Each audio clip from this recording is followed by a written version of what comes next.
Hello students, as you all know, I am giving you online classes of different subjects, of different classes in English. So today I am going to teach you on online platform the chapter number 2 of Golden Rage named Own Violence. So let's start. कल तक हमने जाना कि किस तरह से जो violence जो है वो किन किन नामों पर की जाती है। In the name of God हमने जाना, in the name of religion धर्म के नाम पर, सेल्फ इम्पोर्टेंस के नाम पर, in the name of the security of the family. तो इन सारे नामों पर हिंसा हमारे संसार में फैलाई जाती है, लेकिन ये गलत है। ये व्यक्ति के सेल्फिश होने का एक प्रमाण है, इसे रोका जाना चाहिए। लेखक कहना चाहता है you will have to consider the outward cruelty and violence. Last में हमने देखा था कि आपको विचार करना ही होगा, विल हैव टू।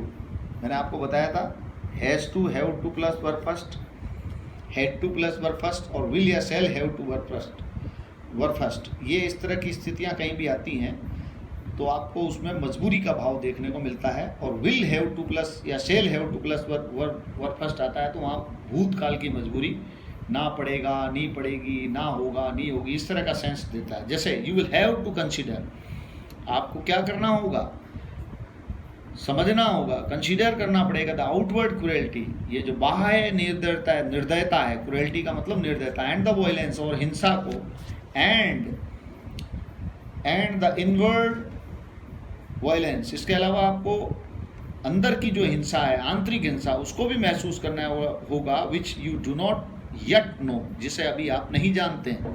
ये हमने पिछले वीडियो में देखा था। Now let's start with the next paragraph. I hope you all are taking interest and doing well. So come on. Next paragraph की फर्स्ट लाइन देखते हैं। You are still young. लेखक कहना चाह रहा है आप अभी युवा हैं, छोटे हैं। यंग का मतलब यहाँ पर छोटे से है।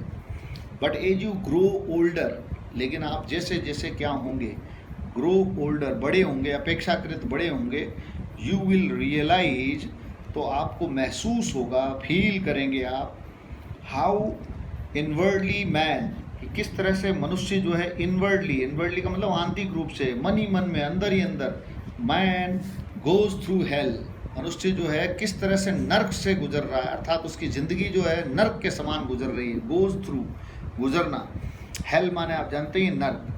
गोज थ्रू ग्रेट मिजरी, इसके अलावा उसको किसका सामना करना पड़ रहा है, कष्ट का सामना करना पड़ रहा है। मिजरी माने कष्ट, because he is in constant battle. इसका कारण ये है लेखक के अनुसार, क्योंकि मनुष्य जो है वो लगातार, स्थायी रूप से, कॉन्स्टेंट का मतलब लगातार रूप से, बैटल विद हिमसेल्फ, वो स्वयं से क्या कर रहा है, अपने आप से ही क्या कर रहा है, लड़ रहा है, उसकी खुद से ही लड़ाई चल रही है। और यही कारण है कि he goes through hell and goes through great misery. तो यहाँ आपको समझ में आ गया, यहाँ तक की स्थिति आपको समझ में आ गई। आगे चलेंगे विद, और इसके अलावा कांस्टेंट बैटल उसका केवल खुद से ही नहीं हो रहा है, अपने आसपास के लोगों, अपने परिवार के सदस्यों से भी, फैमिली मेंबर से भी, उसका जो क्लोज फैमिली मेंबर्स हैं उनसे भी उसका कांस्टेंट बैटल चल रहा है। बैटल माने लड़ाई।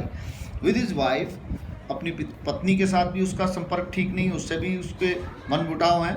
विद हिज चिल्ड्रन, अपने बच्चों से। विद हिज नेबर्स, अपने पड़ोसियों से। विद हिज गॉड्स, इसके अलावा अपने देवी देवताओं से भी उसका ठीक नहीं है संबंध।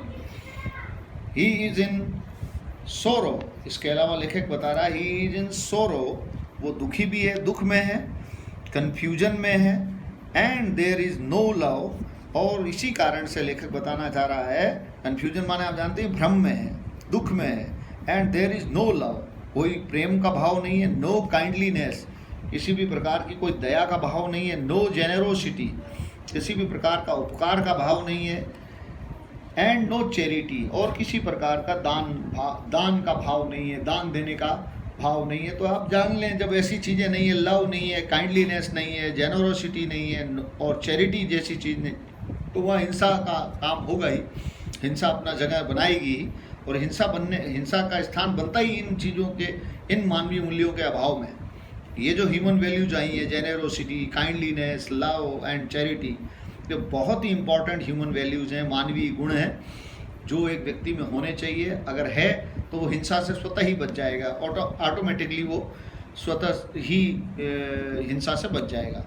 लेकिन देखने में आ रहा है कि इन चीज़ों, इस तरह के मानवीय मूल्य बिल्कुल नहीं है। और मनुष्य लगातार अपने परिवार के सदस्यों, वाइफ से, चिल्ड्रन से और आसपास के पड़ोस यानी अपनी सराउंडिंग के लोगों से उसके संबंध ठीक नहीं है। एंड एक बहुत ही इंपॉर्टेंट बात आ रही, तो अभी जो ये पैराग्राफ पढ़ा हमने उसमें देखा कि किस तरह से वो मनुष्य जो है जब वो बड़ा होगा तो किस तरह से उसको ये पता चलेगा कि मनुष्य जो है किस तरह से कष्टों और नर्क जैसा जीवन जी रहा है, उसका सामना कर रहा है। और अभी भी अपने परिवार के जो सदस्य हैं उनसे उसका लगातार जो है संबंध जो है खराब होता जा रहा है। ये जानकारी हमने ली। इसके अलावा ये भी बताया कि he is in sorrow and confusion, दुखी है वो, भ्रम में है। And there is no love, no kindliness, no generosity and no charity.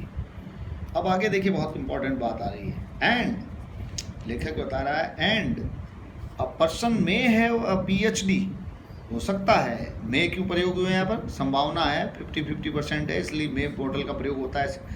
A man, a person have a PhD एक डिग्री होती है, बहुत हाई डिग्री होती है, डॉक्टर ऑफ फिलोसफी कहते हैं, जिसकी फुल फॉर्म है डॉक्टर ऑफ फिलोसफी, जो ली जाती है। हालांकि बहुत बड़ी डिग्री है, तो वही कह रहा है, बहुत व्यंग्यात्मक टिप्पणी है यहाँ पर, एक सटायरिकल हिट है। अ पर्सन में हैव अ PhD, एक व्यक्ति जो है इतनी बड़ी डिग्री ले सकता है, PhD की डिग्री ले सकता है, लगा सकता है अपने PhD की डिग्री आफ्टर हिज नेम, अर्थात अपने नाम के पीछे वो इस तरह की बड़ी डिग्री का नाम लगा सकता है, अर्थात वो PhD को प्राप्त कर सकता है, PhD की डिग्री प्राप्त करता है। और ही में बिकम ए बिजनेसमैन, और वो एक बिजनेसमैन भी बन सकता है, बड़ा व्यापारी भी बन सकता है। विद हाउसीज एंड कार्स, जिसके पास में बहुत सारे मकान हैं और गाड़ियां हैं, कार्स हैं। बहुत इंपॉर्टेंट बात है। एक व्यक्ति कहने का मतलब लेखक ये कहना चाह रहा है, he is trying to say that a person may have a PhD degree and may be a businessman with houses and cars. Businessman भी हो सकता हो बड़ा, जिसके पास बहुत कुछ हो, but if he has no love, बहुत इंपॉर्टेंट, अभी हमने चर्चा की थी, ये जो मानवीय मूल्य आए हैं, लव, काइंडलीनेस, जेनरोसिटी, चैरिटी, इनके बिना जीवन मनुष्य का बेकार। वही कहना चाह रहा है, भले ही इतनी बड़ी बड़ी डिग्री उसके पास है, वो बहुत बड़ा बिजनेसमैन है, पैसे हैं, उस प्रॉपर्टी है, but if he has no love, उसके अंदर अगर किसी प्रकार का कोई प्रेम का भाव नहीं है, नो अफेक्शन, अफेक्शन का मतलब होता है स्नेह, लगाव, काइंडलीनेस, दया, नो कंसिडरेशन, अगर वो किसी की परवाह करने की भाव नहीं रखता है, कंसिडरेशन का मतलब परवाह करना किसी की, तो he is really worse than an animal. क्या बात कह दी है लेखक ने कि he is really worse than an animal, यानी वो एक जानवर से भी बदतर है। वर्स माने आप जानते ही हैं, बैड का कंपैरेटिव डिग्री है ये। बैड माने बुरा, वर्स्ट माने अपेक्षाकृत बुरा, और वर्स्ट माने सबसे बुरा। तो यहाँ तुलना की उसने कि अगर मनुष्य में ये चीज़ें नहीं है, भले ही उसके पास बड़ी बड़ी डिग्री है, लेकिन ये चीज़ें नहीं है, तो वो निश्चित रूप से एक जानवरों से भी, एक एनिमल से भी वो वर्स है। बिकॉज क्यों है? Because he contributes to a world that is destructive, क्योंकि वो ऐसा करके अपने अंदर इस तरह के मानवीय मूल्यों को न रख के, लव, अफेक्शन, काइंडलीनेस, कंसिडरेशन जैसे मूल्यों को न रख के, वो ऐसा करके कंट्रीब्यूट कर रहा है। कंट्रीब्यूट का मतलब योगदान देता है, किसमें? To all these things, contribute करता है टू ए वर्ल्ड, एक ऐसे संसार को, दैट इज़ डिस्ट्रक्टिव, एक ऐसे संसार को बनाने में वो मदद करता है, योगदान देता है जो विनाशकारी हो। डिस्ट्रक्टिव माने विनाशकारी।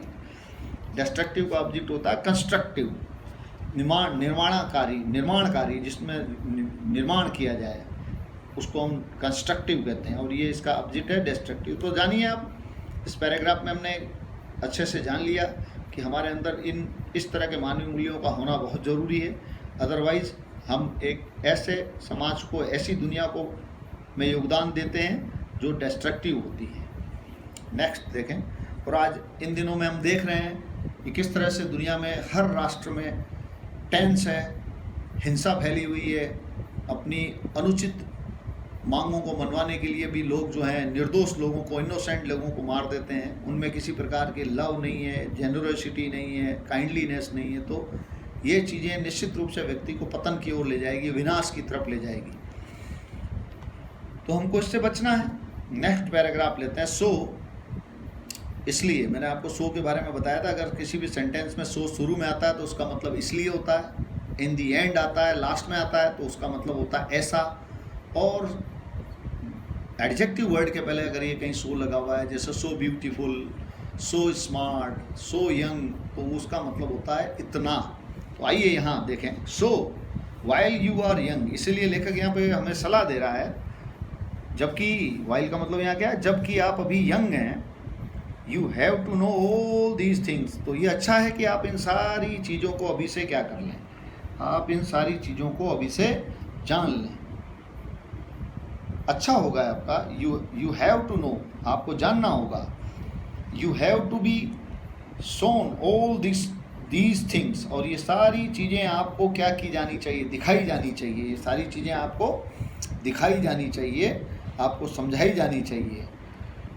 सोन ऑल दीज थिंग्स, ये सारी चीज़ें आपको दिखाई जानी चाहिए। You have to be exposed, और you have to be expose to all these things, ये सारी बातें आपके सामने उजागर की जानी चाहिए। एक्सपोज का मतलब उजागर की जानी चाहिए। सो दैट योर माइंड, ताकि आपका जो दिमाग है, आपका जो मस्तिष्क है, आपका जो माइंड है, सो दैट का मतलब ताकि आपका जो मस्तिष्क है, बिगिन्स टू थिंक, वो क्या करने लगे, सोचना शुरू करे, विचार करना शुरू करे। विचार करना बहुत महत्वपूर्ण है विद्यार्थियों, और जिस दिन आप सही ढंग से विचार करने लग जाएंगे तो आप भी निश्चित रूप से समाधान में अपना कंट्रीब्यूशन देंगे, सॉल्यूशन में, प्रॉब्लम्स के सॉल्यूशन में आप अपना योगदान दे सकते हैं। अदरवाइज, यहाँ चेतावनी दे रहा है, अदरवाइज, अन्यथा you will become like the rest of the world, अगर ऐसा नहीं करते हैं तो आप शेष दुनिया के हिस्से बन जाएंगे। जैसे दुनिया में चल रहा है, लकीर के फकीर बने रहेंगे, जैसा लोग करते आ रहे हैं वैसा ही आप करेंगे, जो आपके लिए नुकसानदेह, आपके लिए, not only for you but for the all human being, for all Mankind. And without love, लेखक कह रहा है, विदाउट लव, बिना प्रेम के, विदाउट अफेक्शन, बिना अफेक्शन के, विदाउट चैरिटी, विदाउट यानी दान के, एंड जेनरसिटी, और उपकार के, लाइफ बिकम, जीवन जो है वो क्या हो गया है, life becomes a terrible business, हमारा जो ये जीवन है एक बहुत ही भयानक, टेरिबल का मतलब होता है भयानक, बिजनेस बन चुका है, एक तरह का भयानक व्यापार बन चुका है इन चीज़ों के अभाव में। डेफिनेटली बिल्कुल सही बात है ये। इसलिए मनुष्य को, हमारे लिए यहाँ पर सीख है कि हमें निश्चित रूप से अपने जीवन में इस तरह के मानवीय मूल्यों का संचार करना चाहिए। दैट इज़ वाई, लेखक कह रहा है, दैट इज़ वाई का मतलब इसी कारण से one has to look into all these problems of violence. इसीलिए लेखक कह रहा है वन हैज़ टू, फिर मजबूरी आई, देखिए has to plus verb, look into एक फ्रेजल वर्ब है, इसका मतलब है ध्यान देना चाहिए। लुक इनटू एक फ्रेजल वर्ब है, तो फ्रेजल वर्ब के बारे में आपको बता रखा है। फ्रेजल वर्ब वो मेन वर्ब्स होती हैं जिनके साथ में प्रीपोजिशन या एडवर्ब लगा रहता है और जिनका शाब्दिक अर्थ कभी भी वास्तविक अर्थ नहीं होता। तो लेखक ये कहना चाह रहा है यहाँ हमें, that is why one has to look into all these problems of violence. इसलिए एक व्यक्ति को इन सारी हिंसा की जो समस्याएं हैं, प्रॉब्लम्स हैं, उसमें की तरफ ध्यान देना चाहिए। नॉट टू अंडरस्टैंड वायलेंस, लेखक ये कहना चाह रहा है, नॉट टू अंडरस्टैंड वायलेंस, हिंसा को न समझना, नॉट टू अंडरस्टैंड वायलेंस हिंसा को न समझना, उसको न समझने की कोशिश न करना, ये क्या है? Is to be really ignorant. ये अज्ञान होने का परिचय है, ये अज्ञानी होने का परिचय है। इग्नोरेंट का मतलब अज्ञानी होने का, यानी उसको कोई जानकारी नहीं हो, ऐसा होने का परिचय है अगर आप वायलेंस को नहीं समझते। Is to be without intelligence, और ऐसा माना जाता है अगर आप वायलेंस को नहीं समझते तो ये ऐसा माना जाता है कि आप विदाउट इंटेलिजेंस है, अर्थात आप में कोई बुद्धि नहीं है। एंड विदाउट कल्चर, और आपके अंदर कोई संस्कृति नहीं है, आपके अंदर कोई संस्कार नहीं है, ऐसा माना जाता है। लाइफ इज, लेखक बताना चाह रहा है, लाइफ इज समथिंग एनर्मस। जीवन जो है इससे भी बड़ा है। जीवन कुछ एनर्मस है, विशाल है। जीवन को इतना छोटा ना समझें, जीवन बहुत महत्वपूर्ण है। And merely to carve out little hole, और ऐसे में इस विशाल जीवन में केवल क्या करना? मियरली मीन्स ओनली, केवल एक, कार्व आउट का मतलब ये फ्रेजल वर्ब है, इसका मतलब होता है make, banana. Carve out a little hole, एक छोटा सा होल बनाना, स्थान बनाना, फॉर वन सेल्फ, अपने स्वयं के लिए। वन सेल्फ का मतलब स्वयं के लिए। And remain in that little hole, और उसी होल में पड़े रहना।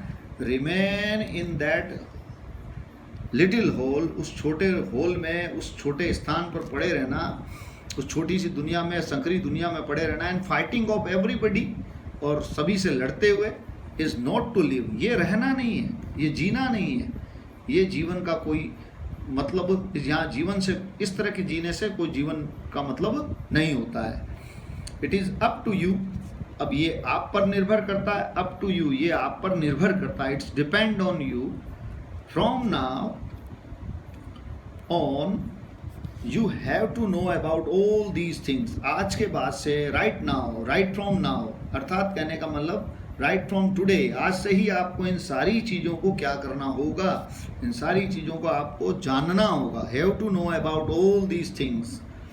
You have to choose deliberately, यानी आपको जानबूझकर, चला करके, डेलिबरेटली का मतलब इंटेंसली, चला करके आपको चूज करना होगा। चूज माने चुनना होगा।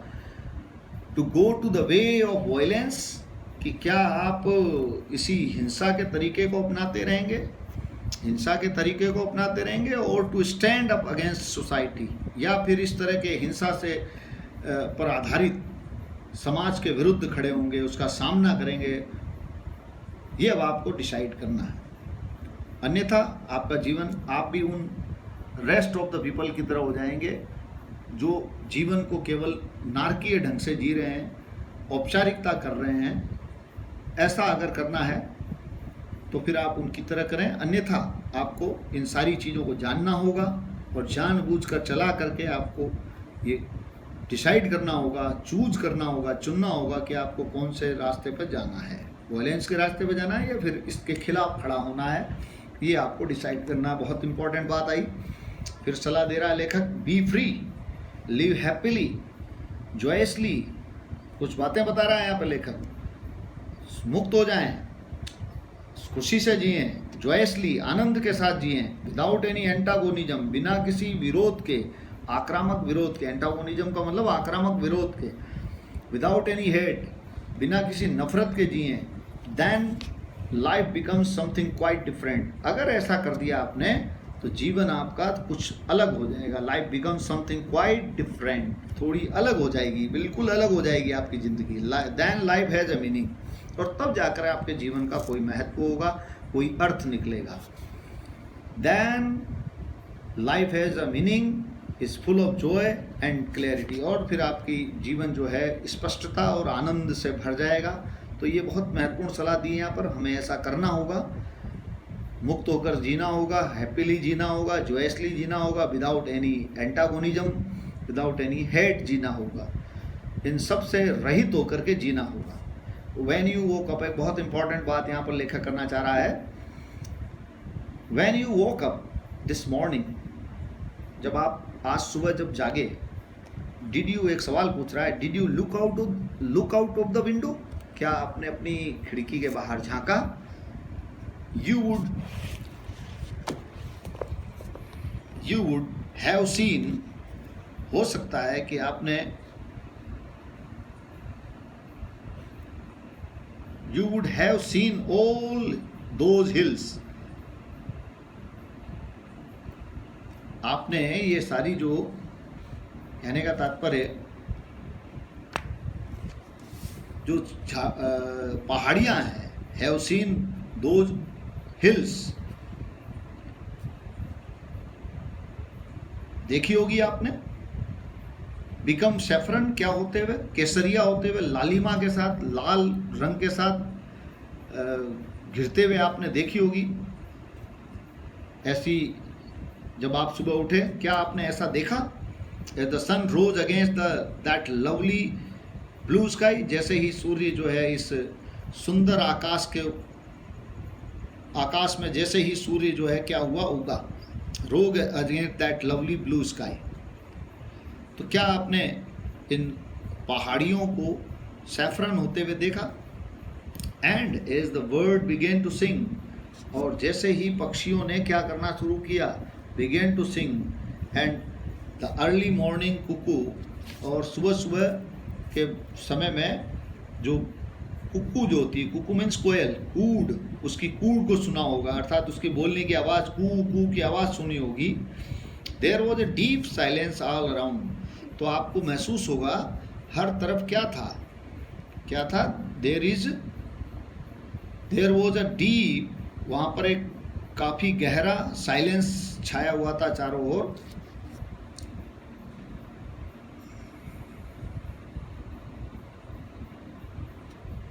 All around a sense of great beauty, और एक बड़ी सुंदरता का भाव, एंड लोनलीनेस, एकाकीपन का भाव. And if one is not aware of all, और एक व्यक्ति इन सारी आनंदों का, इन सारी यानी कूड की आवाज़, और इसके अलावा बर्ड्स के जो गाना गाते हैं बर्ड्स सुबह सुबह, और जो डीप साइलेंस होता है चारों तरफ, ग्रेट ब्यूटी का जो सेंस होता है, इन सब से अगर कोई व्यक्ति अवेयर नहीं है, अर्थात उससे वो जागरूक नहीं है, all that one might just as well be dead. तो लेखक मानता है कि फिर तो आप मरे हुए के समान हैं, डेड हैं आप. But only a very few people are aware. लेकिन बहुत ही कम लोग, न के बराबर लोग ही केवल क्या हैं, जागरूक हैं. यू कैन बी अवेयर, इसलिए आपको भी क्या होना पड़ेगा, आपको भी जागरूक होना पड़ेगा, आपको भी जागरूक होना पड़ेगा. यू कैन बी अवेयर, आपको भी क्या होना है, जागरूक होना है. ऑफ इट, इन सब चीज़ों के से आपको भी जागरूक होना है. ओनली व्हेन योर माइंड, कब हो सकते हैं आप जागरूक?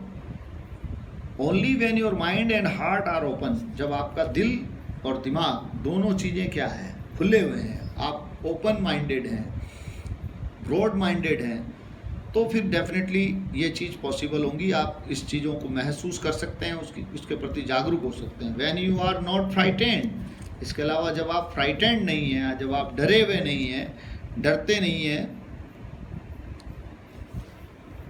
When you are no longer violent, और जब तक आप क्या नहीं है, when you are no longer violent, और जब आप हिंसक नहीं है, तो फिर ये चीज़ पॉसिबल है. तब आप अवेयर हो सकते हैं, जागरूक हो सकते हैं. कब हो सकते हैं, कब एक व्यक्ति अवेयर हो सकता है? जब उसका माइंड एंड हार्ट ओपन हो, एंड वो फ्राइटेंड नहीं हो, फियरलेस हो, एंड नो लॉन्गर वॉयलेंट हो, और हिंसक नहीं हो. देन देयर इज जॉय, तो फिर आपके लाइफ में क्या होगी, आनंद आएगा. There is extraordinary bliss, और फिर एक असाधारण, एक्स्ट्रा ऑर्डिनरी का मतलब होता है असाधारण, यानी अब, और इसका ऑब्जेक्ट होता है ऑर्डिनरी, साधारण.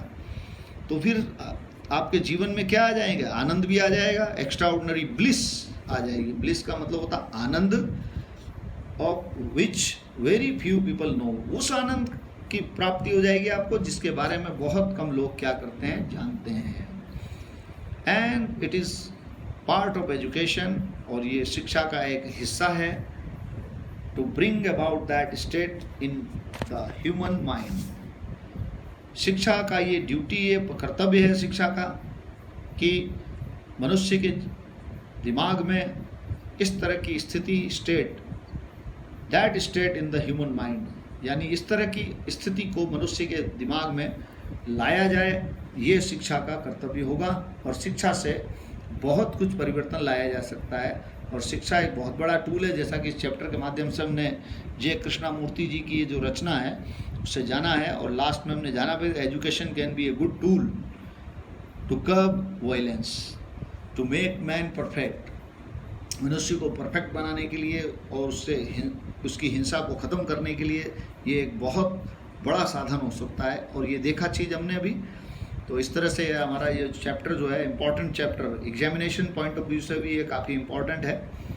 तो आप लोगों को इसकी अच्छे से तैयारी करनी है। सीन पैसेज के पॉइंट ऑफ व्यू से भी इसको पढ़ेंगे।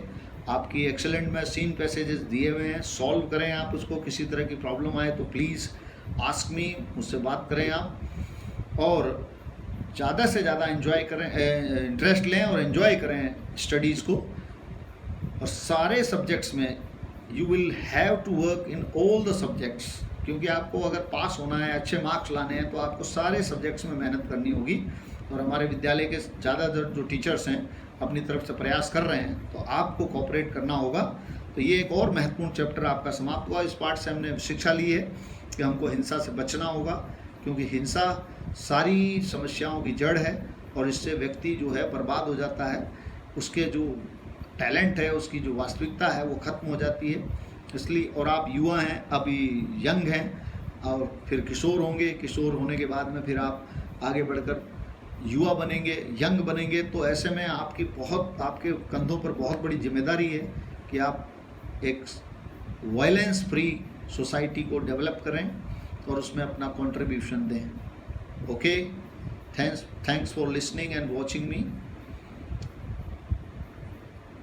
We will be back after one day with a new video. Thank you. Okay.